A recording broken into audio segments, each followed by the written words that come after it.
Da oggi a giovedì circa 27.000 utenze potrebbero restare senza corrente fino a 8 ore al giorno per lavori di potenziamento alla rete elettrica. L'intervento a cura di E-Distribuzione coinvolge 72 cabine secondarie, una cabina primaria e 4 linee in media tensione. L'elettricità oggi è ritornata alle 11 a Favaro Veneto, ma ha creato disagi per molte attività commerciali. Oggi ci avevano detto che chiudevano dalle 8 alle 4 e adesso io sono qua con la gelateria chiusa e purtroppo perdendo anche soldi. Non so, ci avevano avvisato, però non riesco a capire il perché non riescono a fare in altre maniere, in altri momenti.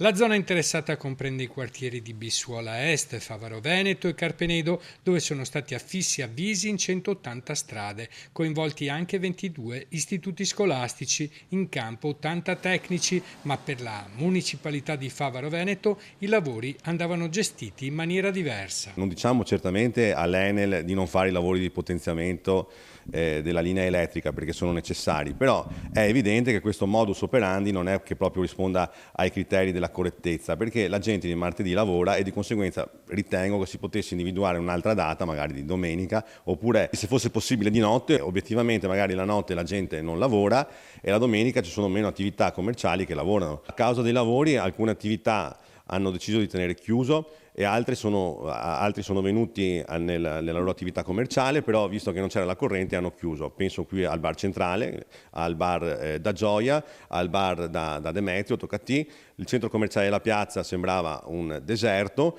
la gelateria ha ritenuto di non aprire nemmeno. L'operazione rientra nel piano PNRR per la modernizzazione della rete cittadina già attivo da maggio. La preoccupazione di rimanere senza energia elettrica anche nei prossimi giorni allarma alcuni commercianti. Sì, a quanto ne sappiamo domani sarà senza elettricità la zona dell'Euro Residence e la zona del Capolinea del 19 in via Altinia.